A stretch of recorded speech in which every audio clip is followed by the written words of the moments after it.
دنوں مجھے ای میل پہ ایک بھائی نے مدینۃ المنورہ سے مسجد نبی صلی اللہ علیہ وآلہ وسلم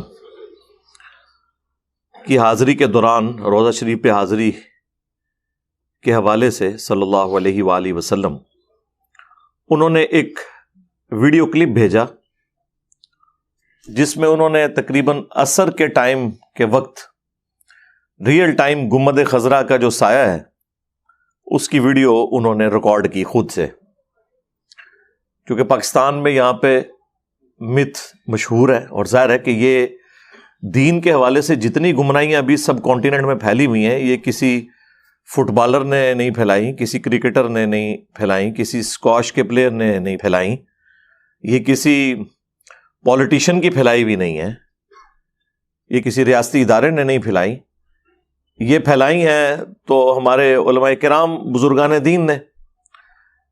اور آہستہ آہستہ جس طرح یہ لوگ ایکسپوز ہو رہے ہیں اور ان کے جھوٹ پکڑے جا رہے ہیں تو ایک ایک کر کے یہ ہر چیز سے دستبردار ہوتے جا رہے ہیں۔ یہاں انہوں نے کروڑوں عوام کو یہ کہانی کروائی ہوئی تھی کہ رفع الیدین اس لیے ہوتا تھا کہ وہ بغلوں میں بت رکھ کے آتے تھے۔ جب ہم نے اسے ایکسپوز کیا کہ بالکل آپ جھوٹ بول رہے ہیں، اس طرح کی کوئی ضعیف حدیث تو دور کی بات، کوئی جھوٹی گھڑی ہوئی حدیث بھی اس پلانٹ ارتھ پہ کسی کتاب کے اندر موجود نہیں ہے، تو اب انہوں نے اپنا موقف بدل لیا اور کہا کہ نہیں، ہم نے تو کبھی ایسی بات نہیں کی، لیکن جو سودا بیچنا تھا اور امت کو مکے مدینے کی آوازیں لگا کر اللہ اور اس کے رسول عز و جل و صلی اللہ علیہ وآلہ وسلم کے نام پر اکٹھا کر کے انہوں نے جو اپنے دیوبند اور بریلی میں پھینکنا تھا وہ تو پھینک دیا اور اس شخص سے دور کر دیا جس کی قبر مدینے میں ہے صلی اللہ علیہ وآلہ وسلم۔ اسی طرح کی ایک مشہور زمانہ سٹوری یہ ہے کہ خانہ کعبہ شریف کے اوپر سے کوئی پرندہ نہیں گزرتا، حالانکہ غلاف کعبہ کے اوپر ریئل ٹائم جو کبوتر وہاں پہ پھرتے ہیں نا، جب انہیں موقع ملتا ہے ان کی بیٹھیں بھی ہوتی ہیں۔ پھر سال میں 2 دفعہ غلاف کعبہ چینج کیا جاتا ہے، جس میں سعودیہ کی حکومت کی طرف سے جو لوگ نامزد ہیں وہ بوٹوں سمیت کعبے کی چھت کے اوپر چڑھتے ہیں اور اوپر سے جا کے وہ غلاف کو نیچے پھینکا جاتا ہے۔ ظاہر وہ وزنی ہوتا ہے، کرین کے ذریعے اوپر پہنچایا جاتا ہے اور پھر وہ تو جس کعبے کے بارے میں انہوں نے یہ عقیدہ پھیلایا کہ اس کے اوپر سے پرندہ نہیں گزر سکتا ورنہ تو وہ مارا جائے گا کیونکہ گستاخی ہو جائے گی، اس کے اوپر بوٹوں سمیت وہاں کے فوجی یا پولیس کے اہلکار چڑھتے ہیں، اوپر سے جہاز نہیں گزرتا۔ سرکار وہ جہاز اس لیے نہیں گزرتا کہ وہ نو فلائی زون ہے، وہ تو پاکستان میں بھی کئی علاقے ہیں جہاں سے جہاز نہیں اوپر سے گزرتا، اگر آپ اجازت دیں گے تو وہ گزار لیں گے۔ اور پھر اس سے بھی بڑھ کے انہوں نے یہ مشہور کیا ہوا کہ او جی پچھو غول آندے نے کبوتراں دے، جس نے کعبے کول پہنچتے ہیں انج کر کے لنگ جاندے نے۔ ہاں بالکل جھوٹ مشہور کیا ہوا۔ اچھا، خانہ کعبہ شریف سے متعلق تو یہ سٹوری انہوں نے مشہور کی ہوئی تھی، اور گنبد خضرا سے متعلق انہوں نے یہ سٹوری مشہور کر دی کہ اس کا سایہ نہیں ہے۔ کعبہ شریف کے بارے میں تو یہ جھوٹ نہیں بول سکتے تھے، ورنہ تو وہ زیادہ حقدار تھا کہ اس کا سایہ نہ ہوتا، چونکہ وہ مطاف کے اندر زمین کے اوپر ہے تو سایہ ڈسپلے ہوتا ہے، ریئل ٹائم پتہ چل جاتا ہے۔ گنبد خضرا چونکہ اوپر والے فلور کے اوپر ہے اور وہ روزانہ کوئی تھوڑے سے لمحات ایسے آتے ہیں کہ اس کا سایہ زمین تک پہنچے، وہ بھی سردیوں کے اندر سورج کی اورینٹیشن کی وجہ سے، ادروائز اس کا سایہ عموماً اوپر ہی رہتا ہے، اوپر کسی نے جا کے دیکھنا نہیں ہے اور نیچے لوگوں نے باتیں کرنی ہے۔ پلس وہ کہتے ہیں جی گنبد خضرا کے اوپر کوئی پرندہ نہیں بیٹھتا اور یہ اللہ تعالیٰ نے اسپیشل رسپیکٹ رکھی ہے اس کی۔ اور دوسری طرف یہ لوگ کہتے ہیں کہ مسجد نبوی اور خانہ کعبہ کے امام کے پیچھے نماز نہیں ہوتی، وہ نجدی ہے، یعنی اللہ کے نبی علیہ السلام کی قبر مبارک پہ رکھے ہوئے گنبد کی رسپیکٹ تو ہے، لیکن مصلی کی رسپیکٹ نہیں کہ وہاں گستاخ رسول امامت کروا رہا ہے بقول ان کے۔ یہ میں ان کو اینٹی وینم اور پھکی والا جواب دے رہا ہوں۔ اور پچھلے 100 سال سے یہ جس کعبے کی طرف منہ کر کے نماز پڑھ رہے ہیں وہاں پہ ایک نجدی اہل حدیث وہابی امام ہے.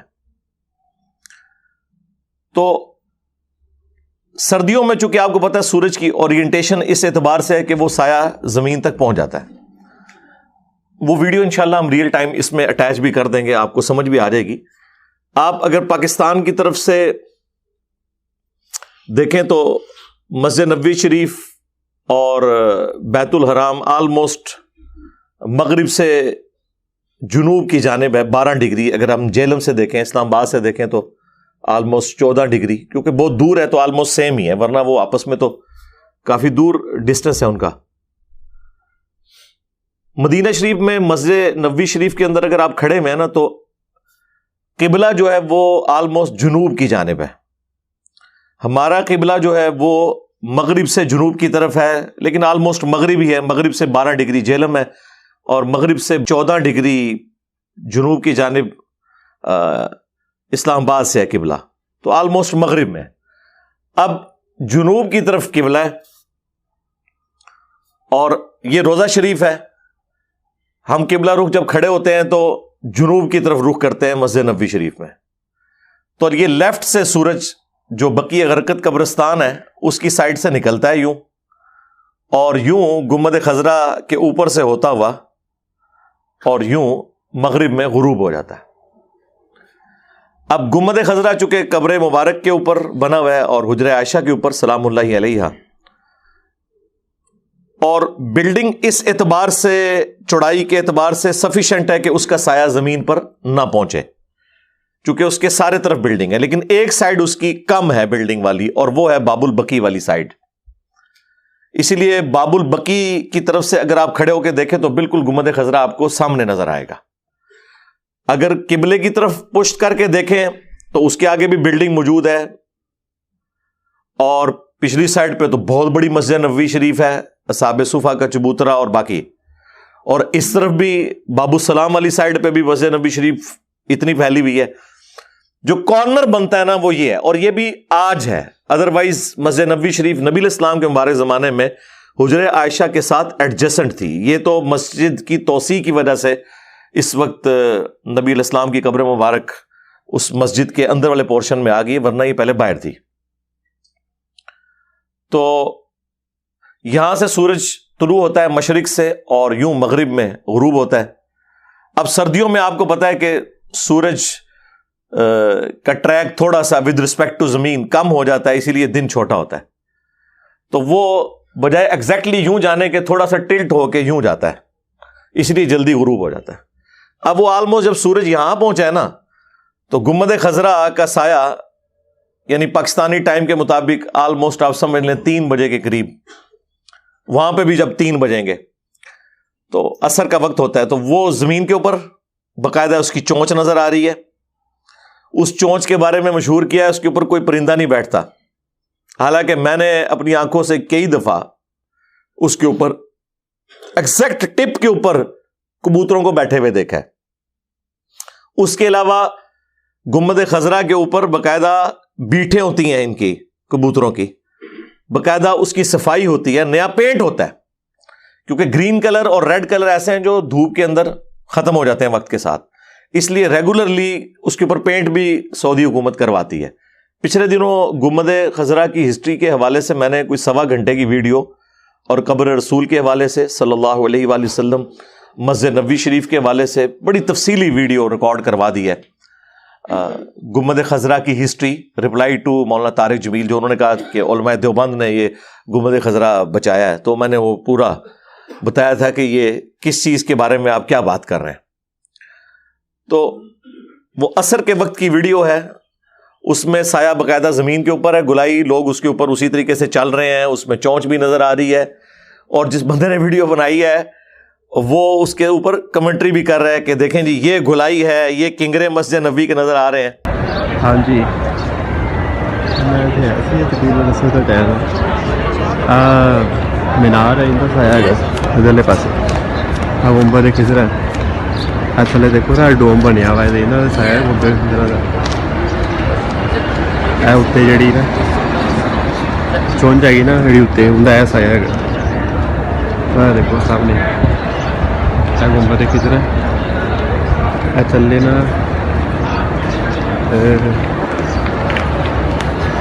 اتوں کا گول سایا شروع ہو رہا اتوں لے کے ایویں گول اتنے چونج آ گئی اتنے چونج تو بعد پھر ہے گول اتنے تک سایا سایا تو ہے نا دیکھو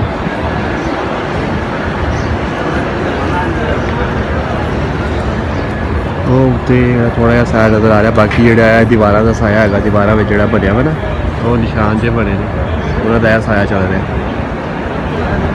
ہے گنبد کنارے کا سایہ ہے اور پھر دیوار شروع ہو جاتی ہے رات والی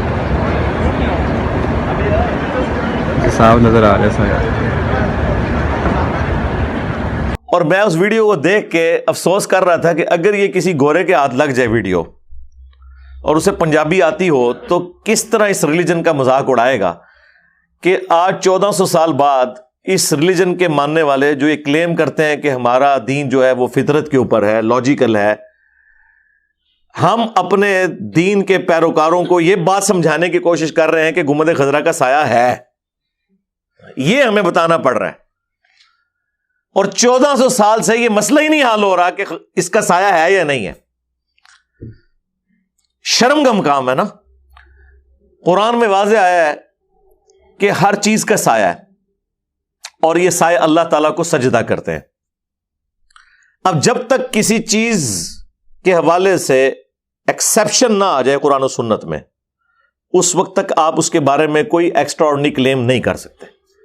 مثلا پسینے سے بدبو آتی ہے، یہ بات اپنی اصل میں درست ہے. اب جب تک ہمیں اس کے خلاف بات کے کلیم میں کوئی دلیل نہ مل جائے، ہم قطعاً ماننے کے لیے تیار نہیں کہ پسینے سے خوشبو آتی ہے. تو وہ بخاری مسلم دونوں میں حدیث ہے کہ اللہ کے نبی علیہ السلام کے مبارک پسینے سے خوشبو آتی تھی اور صحابہ کرام اسے اپنے عطر میں ملا کے عطر کے طور پر استعمال کرتے تھے. اب جب یہ حدیث مل گئی تو اب ہم یہ عقیدہ رکھتے ہیں کہ نبی علیہ السلام کے پسینے سے خوشبو آتی تھی.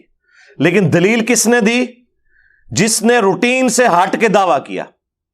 روٹین یہی ہے کہ چیزوں کے سائے ہوتے ہیں. اب جس نے روٹین سے ہٹ کے بات کرنی ہے نا، وہ دلیل دے گا کہ ہاں یہ حدیث ہے کہ نبی علیہ السلام کا سایہ مبارک نہیں تھا. سایہ تھا، اس کے لیے کسی دلیل کی ضرورت نہیں ہے، وہ اپنی اصل میں. اگرچہ اس میں بھی مسند احمد میں اس حوالے سے ایک تفصیلی حدیث موجود ہے، لیکن اس کی ضرورت نہیں ہے. وہ ہم ویسے ہی لوگوں کو بتا دیتے ہیں کہ نبی علیہ السلام کے سایہ مبارک سے امہات المومنین نے نبی علیہ السلام کو پہچانا. لیکن یہ اگر معجزہ رسول اللہ کے حق میں ہوتا نا میرے بھائی، تو دنیا کی کوئی حدیث کی کتاب اس معجزے سے خالی نہ ہوتی، کیونکہ یہ بہت بڑا معجزہ تھا، روٹین سے ہٹ کے بہت بڑا معجزہ تھا. اگر بخاری مسلم نے یہ روایت کیا کہ نبی علیہ السلام کے پسینے سے خوشبو آتی ہے، بخاری مسلم نے یہ بھی روایت کیا کہ نبی علیہ السلام اپنی ان دو آنکھوں سے پیٹھ کے پیچھے بھی دیکھ لیتے تھے. اگرچہ آپ کے یہاں پہ آنکھ نہیں تھی، لیکن آپ کو، ہمیں تو 180 ڈگری بھی مشکل سے نظر آتا ہے، آپ کو 360 ڈگری کا ویژن پورا پیچھے تک ان دو آنکھوں سے نظر آتا تھا. یہ آپ کے ساتھ پرماننٹلی اللہ کی طرف سے ایک معجزہ اٹیچ تھا کہ نبی علیہ السلام پیٹھ کے پیچھے بھی دیکھتے تھے. یہ جب اتنی بڑی بڑی باتیں بخاری مسلم میں نبی علیہ السلام کے حوالے سے نقل ہوئی ہیں، تو یہ بات نقل کرتے ہوئے کوئی آر تھی؟ وہ جلال الدین سیوطی نے، جو نبی علیہ السلام کی وفات کے آلموسٹ 900 سال بعد آئے، 911 ہجری میں فوت ہوئے، ایک بے سند روایت نقل کر کے اس امت کو فتنے میں ڈال دیا. اور لوگ کہہ رہے ہیں جی وہ روایت موجود ہے، اور روایت کی سند مانگے تو سند کوئی بھی نہیں. آپ کے پاس تو پتہ نہیں کیا کچھ قرآن و سنت کے خلاف موجود ہے. جب ہم مسند احمد سے روایت پیش کرتے ہیں کہ نبی علیہ السلام کا سایہ مبارک تھا، تو آئیں کرنا شروع کر دیتے ہیں، حالانکہ یہ ہمیں دینے کی ضرورت نہیں ہے، قطعاً کوئی ضرورت نہیں ہے. اس کے باوجود اس طرح کی چیزیں. تو گنبد خضرا کے حوالے سے اب میں ایٹ لیسٹ بریلوی علماء سے تو کہوں گا کہ معافی مانگے پبلکلی آ کے. آپ نے یہ مشہور کیا تھا یا نہیں کیا تھا؟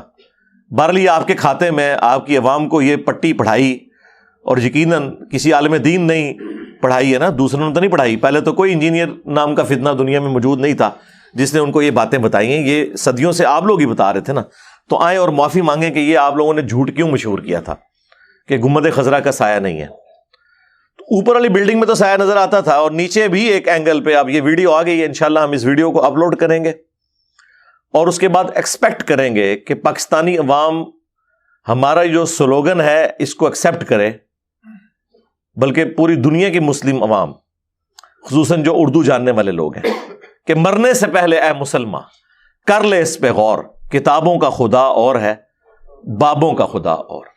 بابے بھی اسی خدا کو مانتے ہیں, لیکن انہوں نے آپ کو قرآن و سنت کے نام کے اوپر اپنی تعلیمات سکھائی ہیں, جو قرآن و سنت میں وحی میں اللہ اور اس کے محبوب صلی اللہ علیہ وآلہ وسلم اور ان کے دین کا تعارف آیا, وہ انہوں نے آپ کو نہیں بتایا.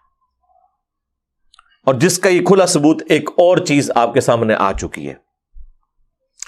گنبد خضرا کے حوالے سے یہاں پہ لوگوں نے ہنگامہ کھڑا کیا ہوا, اور یہ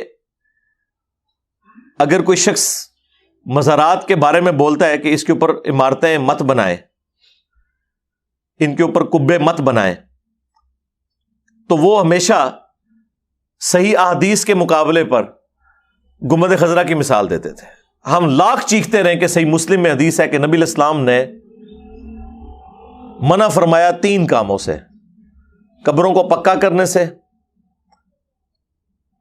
قبروں پر عمارت بنانے سے, اور قبروں پر بیٹھنے سے. لائیو قبر کے اوپر بیٹھنا بھی حرام ہے, اور مجاور بن کے بیٹھنا بھی حرام ہے.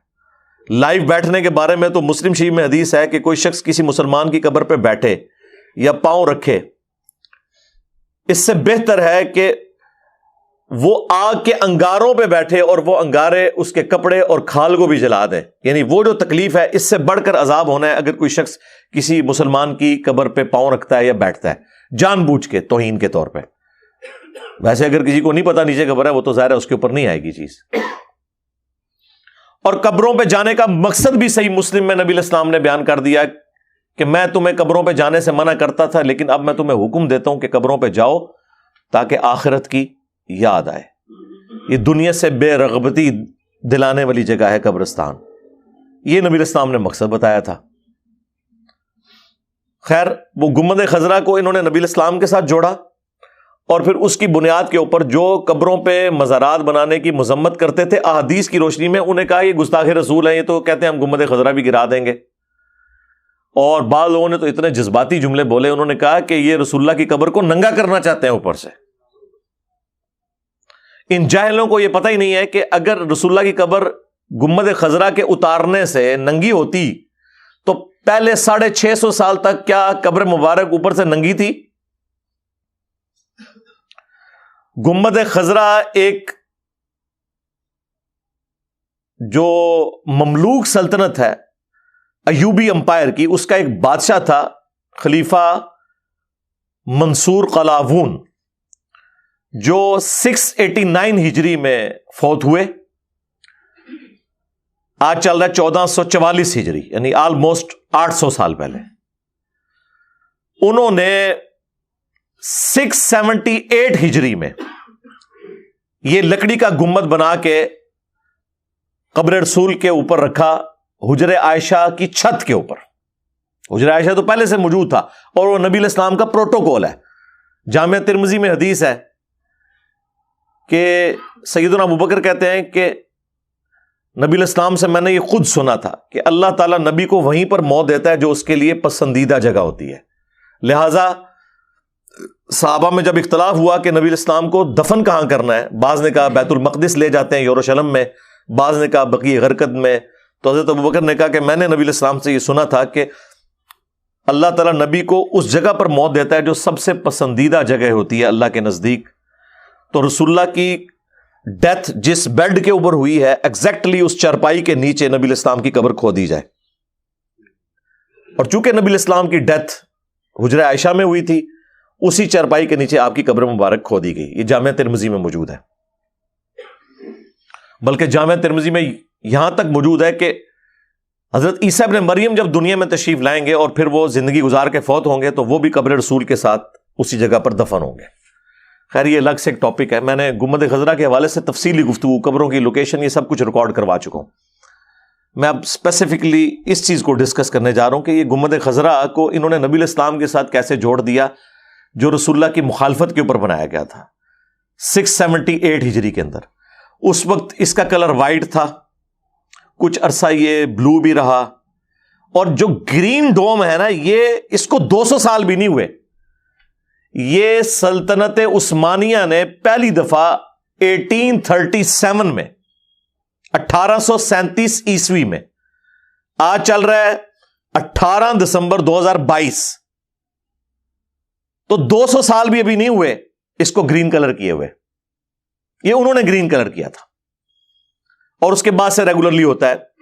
اور پھر وہ گنبد سے کلر اتارتے ہیں, وہ پھر پوری دنیا میں تبرکن تقسیم بھی ہوتا ہے. میرے پاس بھی گھر میں رکھا ہوا ہے, کیونکہ ہمارے جیلم کا ایک پینٹ کرنے والا تھا, وہ بھی اس میں انوالو رہا ہے, تو اس نے مجھے وہ تھوڑا سا گنبد دیا تھا. یعنی یہ میں زمانے بریلویت کی بات کر رہا ہوں, پچھلی صدی کی, ہاں پچھلی صدی کی 1997-98 کی بات کر رہا ہوں.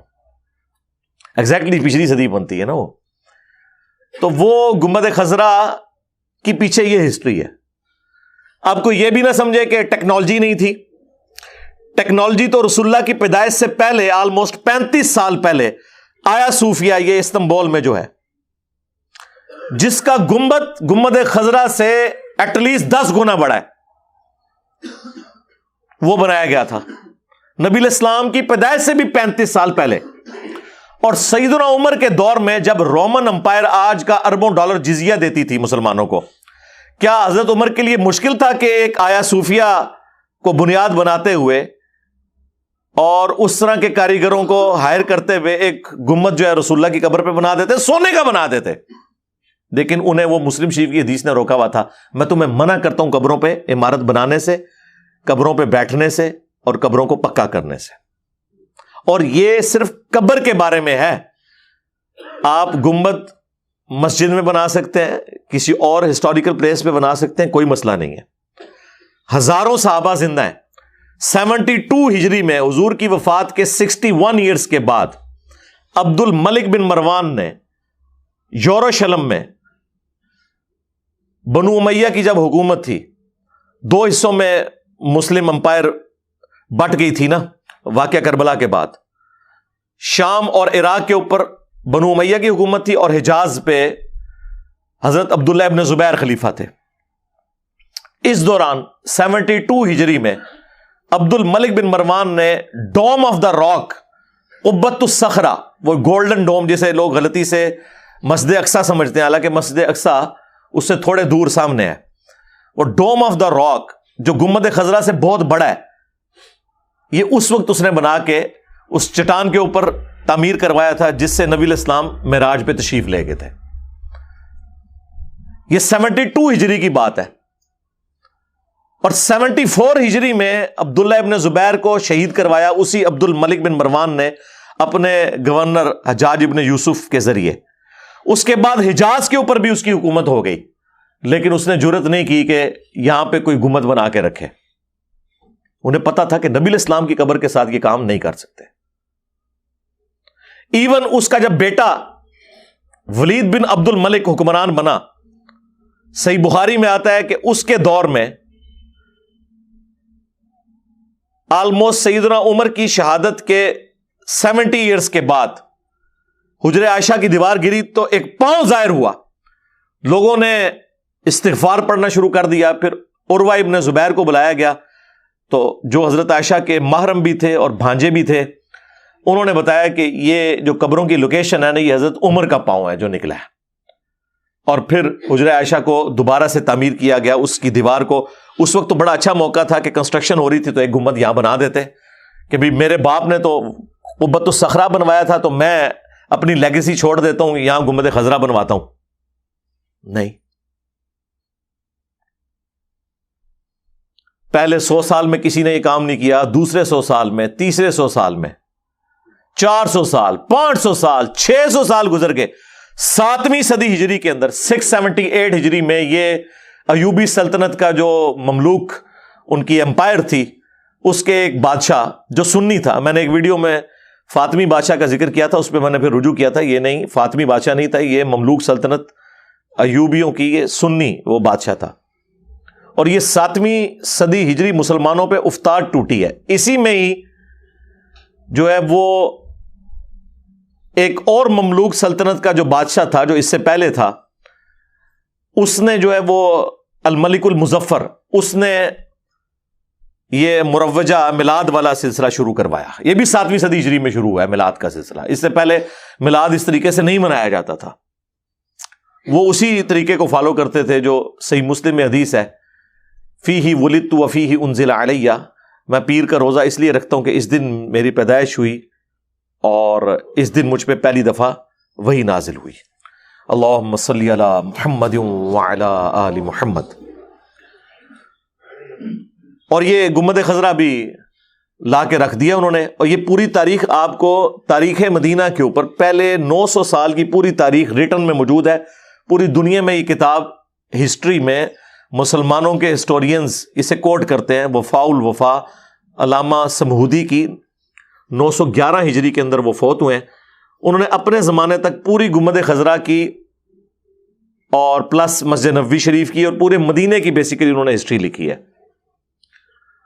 اور اسی میں وہ جھوٹا واقعہ بھی وہ نور الدین زنگی والا لکھا ہوا ہے بغیر سند کے، کہ وہ نبی الاسلام کی قبر مبارک سے جسم عطر جو ہے وہ یہودی غائب کرنے لگے تھے. اور یہ وہ لوگ واقعہ سناتے ہیں جو اپنے بابوں کے بارے میں عقیدہ رکھتے ہیں کہ وہ مرنے کے بعد بھی اتنی طاقتیں رکھتے ہیں. وہ رسول اللہ کے اوپر جھوٹا الزام لگا رہے ہیں کہ نبی الاسلام کی یعنی قبر مبارک سے جسم نکال کے یہودی شفٹ کرنے لگے تھے. اور نور الدین زنگی وہاں پہ پہنچ گیا، اسے نبی الاسلام نے زیارت کروائی. نبی الاسلام کو آپ کی قبر مبارک یا آپ کے جسم عطر کی حفاظت کے لیے کسی باہر سے پرسنالٹی کی ضرورت نہیں ہے. ورنہ یزید کے دور کے اندر جو کچھ مسجد نبوی کے ساتھ ہوا، مدینہ شریف کے ساتھ ہوا، واقعہ حرہ کے اندر، اس کے بارے میں آپ کیا بات کریں گے پھر؟ اور پھر اسی یزید پلید کے ہاتھوں خانہ کعبہ شریف کی جو توہین ہوئی صحیح مسلم کے اندر رپورٹ ہوئی ہے، اور غلاف کعبہ بھی جل گیا، ایک دیوار بھی ڈیمیج ہو گئی، تو اس کی آپ کیا بات کریں گے؟ تو خیر بات پھر دوسری طرف نکل جائے گی. میں آپ کو بتانا چاہ رہا ہوں کہ یہ ٹوٹلی اس کی پوری ہسٹری تھی جو مسلمانوں کے منہ پہ مل دی گئی ہے قبروں پر مزارات بنانے کے حوالے سے، جس کی اپنی اصل کوئی نہیں ہے. اس گنبد خضرا کو رسول اللہ کی مخالفت میں بنایا گیا ہے. اور آج سعودی حکومت صرف ایک حدیث کے پیچھے، وہ جو بخاری مسلم کی حدیث ہے، اے عائشہ تیری قوم نئی نئی جہالیت سے نہ پھری ہوتی تو میں حتیم کو توڑ کے کعبے میں داخل کر دیتا اور ابراہیمی بنیادوں پہ کھڑا کر دیتا. اور آج تک حتیم باہر ہے، حالانکہ نبی اسلام کی خواہش تھی کہ اسے اندر کیا جائے. بیچ میں ایک دفعہ عبداللہ ابن زبیر نے کیا، لیکن پھر حجاج ابن یوسف نے توڑوا کے اندر کر دیا. وہ مسلم شریف میں آتا ہے. بہرحال وہ آج تک باہر ہے. اس کے تحت علماء عرب اور جو سعودی حکومت کے سربراہ تھے انہوں نے کہا کہ بھئی اب اس کو فتنہ نہ بنایا جائے امت کے لیے. ٹھیک ہے، انہوں نے غلط کام کیا، وہ خود جواب دہ ہوں گے. اور حیران کن بات ہے، جس بندے نے یہ مشورہ دیا تھا نا گنبد خضرا رکھنے کا، کمال احمد، وہ کچھ عرصے بعد معزول ہو گیا. اور لوگ کہتے تھے اسے سزا ملی ہے جو اس نے یہ بدعت کروائی ہے. اس زمانے میں لوگ اسے گستاخی حضور کی سمجھ رہے تھے گنبد رکھنے کو. آج لوگ گنبد خضرا کو نبی اسلام کے ساتھ جوڑ رہے ہیں، اور اس زمانے میں لوگ سمجھتے تھے یہ لوگ گستاخ ہیں جنہوں نے حضور کی وفات کے 650 سال بعد لا کے گنبد اوپر رکھ دیے. فرق دیکھا آپ نے؟ اتنا جھوٹ بولو کہ سچ لگنا شروع ہو جائے. پاکستان کے پولیٹیشنز کے کثرت کے ساتھ جھوٹ بولنے اور یو ٹرنز کی برکت سے آپ کو یہ چیز پتہ چل گئی ہوگی کہ جھوٹ کی کتنی برکات ہوتی ہے زیادہ بولنے کی، کہ لوگ سچ سمجھنا شروع کر دیتے ہیں. تو جناب یہ اس کی اصلیت تھی جس کے اوپر انہوں نے پوری دنیا کے مزارات کھڑے کیے ہوئے ہیں. آج آپ بات کریں وہ کہتے ہیں گستاخی ہوگی جی، آپ گنبد کو ہٹانا چاہتے ہیں. البتہ اس وقت سعودی حکومت نے یہ دلیری دکھائی کہ جو بقیہ غرقت میں مزارات بنے ہوئے تھے، بڑے بڑے کبے بنے ہوئے تھے، وہ آلموسٹ 1896 کے قریب کی ایک تصویر ہے، اوریجنل بلیک اینڈ وائٹ، کسی سیاح نے کھینچی تھی. اس میں وہ سارے مزارات نظر آ رہے ہیں، بڑے بڑے کبے بنے ہوئے ہیں. وہ کوئی 10-12 تو بڑے بڑے کبے تھے. ایک اہل البیت کی جہاں پہ قبریں تھیں، سیدہ فاطمہ سلام اللہ علیہا، امام حسن علیہ السلام، اور امام زین العابدین، امام باقر، امام جعفر، اور حضرت عباس بن عبد المطلب. یہ 6 قبریں ایک جگہ تھیں, اس کے اوپر ایک گنبد بنا ہوا تھا, اہل البیت کی قبریں. اسی طریقے سے سیدہ عائشہ سلام اللہ علیہا اور باقی جو امہات المومنین ہیں ان کی قبروں کے اوپر ایک گنبد بنا ہوا تھا. سیدہ حلیمہ سعدیہ کی قبر بقیع غرقد میں, اس کے اوپر ایک گنبد بنا ہوا تھا. سیدنا عثمان غنی رضی اللہ تعالیٰ عنہ کی قبر مبارک پہ ایک گنبد بنا ہوا تھا بڑا سا. امام مالک اور امام نافع, عبداللہ بن عمر, ان کی قبروں کے اوپر ایک گنبد بنا ہوا تھا جو انہوں نے سارے پھر ہٹا دیے. وہ اس کی ہٹانے سے پہلے کی پکچرز بھی اور بعد والی پکچرز بھی موجود ہیں. اس وقت ایک موب چونکہ آیا تھا, اس وقت گنبد خضرا ہٹانا بڑا آسان کام تھا, لیکن انہوں نے اس معاملے میں نہیں پڑے اور انہوں نے کہا کہ ہم نے رسپیکٹ دینی ہے اس حوالے سے بھی کہ نبی علیہ السلام کی قبر مبارک کے پاس آواز کو بلند نہ کیا جائے, کیونکہ نبی علیہ السلام اپنی وفات کے بعد بھی اتنی قابل احترام ہیں جتنی اپنی مبارک زندگی کے اندر. اور یہ باقاعدہ جو مفتی اعظم سعودیہ نے روضہ شریف کی حاضری کے اوپر جو کتاب لکھی ہے وہ اردو میں بھی ٹرانسلیٹ ہو کے آئی ہوئی ہے. انہوں نے باقاعدہ اس میں لکھا ہے کہ نبی علیہ السلام کی قبر مبارک کے پاس بھی آواز بلند کرنا اس طرح ہی گستاخی ہے جس طرح کی ان کی مبارک زندگی کے اندر ان کے حضور آواز کو بلند کرنا گستاخی ہے. اور اسی وجہ سے روضہ شریف کے اوپر اب تو نئی کنسٹرکشن ہوئی ہے, اور نئی کنسٹرکشن میں جو سلطنت عثمانیہ کے دور میں آیات لکھی تھیں سیم انہوں نے وہی آیات بڑی کر کے اوپر لگا دی ہیں. سینٹرل جو مین جالی ہے جس میں ایک بڑا سا آپ کو رنگ سا بنا ہوا نظر آئے گا, اس کے اوپر لکھا ہے کہ اس کی سیدھ میں نبی علیہ السلام کا چہرہ انور ہے, اور پھر تھوڑا سا اس سے آگے سیدنا ابوبکر, اور پھر اس سے آگے سیدنا عمر. لیکن یہ سامنے سے ہے, اگر آپ اوپر سے دیکھیں اس کا نقشہ بھی ویسے اب اندر سے انہوں نے نا اینیمیشن بنا کے جاری کر دیا ہے, ویسے تو اندر کوئی بھی نہیں جا سکا کئی سو سال سے. یہ جو اندر حکمران بھی جاتے ہیں نا قبر مبارک تک نہیں جاتے, اس کے بعد جو دیواریں بنی ہوئی ہیں نا ادھر تک ہی جاتے ہیں.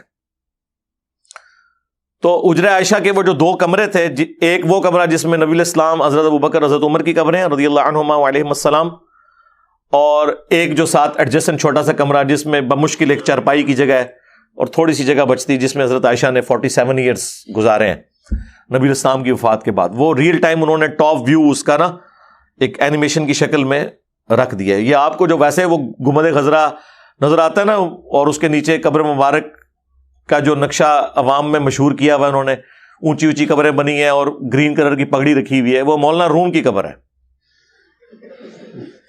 اے بھی جھوٹ دسیا کہ تمہیں انہوں نے, جس کو وہ نبی علیہ السلام کی قبر مبارک بنا کے پیش کر رہے ہوتے ہیں. اور مولانا روم کی قبر موجود ہے, وہ آپ دیکھ لیں, وہ ایگزیکٹلی وہاں سے کسی نے, اور وہ یہاں پہ ایون سینریز بکتی ہیں نبی علیہ السلام کی قبر کا اندرونی منظر ایگزیکٹلی کیا ہے وہ ہم اس میں اٹیچ کریں گے کہ اندر کس فارم میں. یعنی قبلہ شریف کی طرف سب سے پہلے نبی علیہ السلام کی میت مبارک کو دفن کیا گیا, اور آپ کی بیک سائڈ پہ آلموسٹ آپ سمجھ لیں سینے سے بھی تھوڑا نیچے اس سیدھ میں حضرت ابوبکر کی قبر بنائی گئی, اور پھر حضرت ابوبکر کے پیچھے ان کے آلموسٹ سینے کی سیدھ میں حضرت عمر کی قبر بنائی گئی. یوں قبریں بنی ہیں, یوں یوں یوں سٹیپ بائی. اس کی وجہ سے یہاں پہ ایک سٹیپ خالی ہے جہاں جو میں نے بتایا جامعہ ترمذی میں موجود ہے, مشکات میں بھی, کہ حضرت عیسیٰ ابن مریم دفن ہوں گے. تو اس وقت یہ پھر دیوار گرانی پڑے گی, ظاہر ہے, تبھی اندر آپ پہنچ سکتے ہیں. بل ابھی تو قبریں اس طریقے سے ہیں, اور وہ روضہ شریف کا جو مین جالی جس پہ یہ 3 رنگ بنے ہوئے ہیں اس کے اوپر انہوں نے وہ آیت مبارکہ لکھ کے لگائی ہوئی ہے, یا ایھا الذین آمنوا لا ترفعوا اصواتکم فوق صوت النبی صلی اللہ علیہ وآلہ وسلم, اے اہل ایمان اپنی آواز کو بلند مت کرو رسول اللہ کی آواز سے, اور ان کو ایسے نہ پکارو جس طرح آپس میں تم ایک دوسرے کو پکارتے ہو, ورنہ تمہارے اعمال برباد کر دیے جائیں گے اور تمہیں خبر بھی نہیں ہوگی. اور صحیح بخاری میں آتا ہے کہ یہ آیت مبارکہ حضرت ابوبکر و عمر کے بارے میں نازل ہوئی جب انہوں نے غلطی سے حضور کی موجودگی میں آپس میں تلخ کلامی کی, اور راوی حدیث کہتے ہیں قریب ہے کہ اس امت کے سب سے بہترین 2 افراد برباد ہو جاتے ہیں جب انہوں نے رسول اللہ کے حضور اپنی آوازوں کو بلند کیا. اور پھر جو لیفٹ سائڈ پہ یعنی باب السلام والی سائڈ کے اوپر جو جالیوں کا پورشن ہے اس کے اوپر انہوں نے وہ آیت لکھی ہوئی ہے ان الذین یغضون اصواتهم عند رسول اللہ، بے شک جو لوگ اپنی آوازوں کو پست رکھتے ہیں رسول اللہ کے حضور، یہی وہ لوگ ہیں جن کے دلوں کو اللہ نے تقوی کے لیے چن لیا ہے، ان کے لیے مغفرت اور اجر عظیم ہے۔ اور یہ آیت نازل ہوئی تھی، اسی بخاری کی حدیث میں آتا ہے کہ جب آیات نازل ہوئی کہ حضور کی آواز سے اپنی آواز کو بلند نہیں کرنا، یعنی آپ کو مخاطب کرتے ہوئے تو چھوڑ دیں، وہ تو بہت بڑی گستاخی ہے، آپس میں بھی نہیں بولنا۔ تو اس کے بعد صحابہ کرام حضور سے اتنی آہستہ آواز میں بات کرتے تھے کہ حضرت عمر جو جلالی طبیعت کے تھے، ان کی یہ حالت ہو گئی تھی کہ نبی علیہ السلام کہتے تھے عمر اونچا بولو، مجھے سمجھ ہی نہیں آ رہی، وہ اتنا آہستہ بولتے تھے۔ تو پھر اللہ نے وہ آیات نازل کی کہ بے شک وہ لوگ جنہوں نے رسول اللہ کے حضور اپنی آوازوں کو پست رکھا ہوا ہے نا، یہ تقوی کی نشانی ہے، ان کے لیے مغفرت ہے۔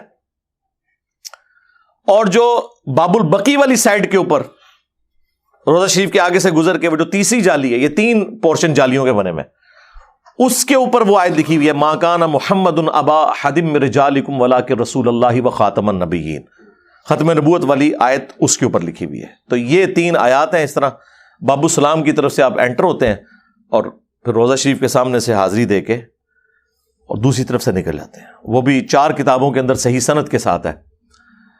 الموطا امام مالک کے اندر ہے، سنن کبریٰ البیہقی میں، المصنف ابن ابی شیبہ میں، فضل الصلاۃ علی النبی میں، کہ عبداللہ بن عمر جب بھی سفر پہ جاتے یا واپس آتے تو پہلے مسجد نبوی میں 2 نفل پڑھتے اور پھر قبر رسول پہ آ کر عرض کرتے السلام علیکہ یا رسول اللہ، اور پھر حضرت ابوبکر کی قبر کے سامنے السلام علیکہ یا ابا بکر، السلام علیکہ یا عمر، اور ایک روایت میں السلام علیکہ یا ابتا، اے میرے باپ آپ پر سلام ہو۔ تو روضہ شریف کی حاضری گنبد خضرا پہ ڈسکشن کو کوئی یہ نہ سمجھے کہ ہم کوئی قبر رسول کی حاضری کے اوپر کوئی آبجیکشن کر رہے ہیں، نعوذ باللہ۔ قبر رسول کی حاضری صلی اللہ علیہ وآلہ وسلم اس پلانٹ ارتھ پہ کسی مسلمان کے لیے سب سے بڑی کوئی سعادت ہو سکتی ہے تو ان میں سے ایک بڑی سعادت ہے، وہ اپنی جگہ موجود ہے۔ لیکن نبی علیہ السلام کی محبت میں، نبی علیہ السلام کی قبر مبارک کے ساتھ جو کچھ ان لوگوں نے کیا وہ تو نبی علیہ السلام کی مخالفت ہے۔ ابو داؤد میں، ابن ماجہ میں یہ حدیث موجود ہے، ایک صحابی نے نبی علیہ السلام کو سجدہ کیا، آپ نے فرمایا سر اٹھا کیا کر رہا ہے؟ انہوں نے کہا کہ میں عراق میں گیا تھا، ہیرا نامی شہر میں نے دیکھا کہ لوگ اپنے سردار کو سجدہ کرتے ہیں، تو آپ تو اللہ کے رسول ہیں، ہم آپ کو سجدہ کیوں نہ کریں؟ تو آپ نے فرمایا جب میں فوت ہو جاؤں گا اور تم میری قبر کے پاس سے گزرو گے، کیا میری قبر پہ بھی سجدہ کرو گے؟ ان کا نہیں یا رسول اللہ۔ تو فرمایا مجھے کیوں سجدہ کر رہے ہو؟ اگر میں سجدہ جائز سمجھتا تو بیویوں سے کہتا کہ اپنے خامدوں کو سجدہ کریں اس حق کے سبب جو اللہ نے ان کو دیا ہے۔ نبی علیہ السلام نے اپنی وہ تعظیم کروانے سے روک دیا جس میں شرک کا شائبہ ہو سکتا تھا۔ تو کیا نبی علیہ السلام نے خود گستاخی اپنی کی کہ وہ سجدہ کرنے سے روک دیا؟ کہتے نہیں عشق دے چلے نمبر، وہ عشق دے چلے ہی بان کے انہیں سجدہ کیتا سی نا، تو نمبر دے کو نہیں لے انہیں، نبی علیہ السلام نے تو منع کر دیا۔ تو اپنے جذبات کو عشق کا نام نہ دیں، عشق وہ ہے جو اللہ اور اس کے محبوب علیہ السلام کی باؤنڈریز کے اندر اندر ہوگا۔ جہاں پہ نبی علیہ السلام کی تعلیمات سے کوئی چیز ٹکرائے گی تو وہ آپ جتنی مرضی اس کو عشق کی داستان بنا کے پیش کریں، ہم اسے ماننے کے لیے تیار نہیں ہیں۔ ہم اس شخص کی بات مانیں جس کی قبر مدینے میں ہے، یا اس شخص کی بات مانیں کہ جو پتہ نہیں ہے بھی ہے کہ نہیں، اور یہاں دفنا کے آپ لوگوں نے اس کے اوپر مزارات بنائے ہوئے ہیں، اور الٹا ان لوگوں نے عزتیں اللہ اور اس کے رسول کے نام کے اوپر ویل کی ہوئی ہیں اور تعلیمات انہوں نے اپنی بتائی ہیں آپ کو۔ تو ہمارا تو جی اعلان جنگ ہے، اعلان جہاد ہے اس پورے سسٹم کے خلاف جس میں رسول اللہ صلی اللہ علیہ وآلہ وسلم کا نام یوز کر کے ان لوگوں نے اپنے بابوں کی تعلیمات آپ کو بتائی ہیں۔ کیونکہ یہ صرف آپ کی دنیا نہیں برباد کر رہے، دنیا برباد کی، آپ سوچے ہوں گے دنیا کیسے برباد کی ہے؟ جی آپ سے چندے کھائے ہیں، موقع ملتا ہے تو آپ کی بچیاں بھی ہتھیا کے لے جاتے ہیں، کوئی موقع نہیں جانے دیتے، اور آخرت تو انہوں نے آپ کی برباد کر دی ہے۔ تو جتنا بڑا انہوں نے جرم کیا ہے نا، تو اس کے خلاف پھر بلا بھی اتنی بڑی آنی چاہیے۔ ہاں یہ بات ہے، جو نعرہ لگائے کہ میرے نبی سا ہے ہی کوئی نہیں، تیرے بابے تے شے ہی کوئی نہیں، صلو علی محمد و آل محمد۔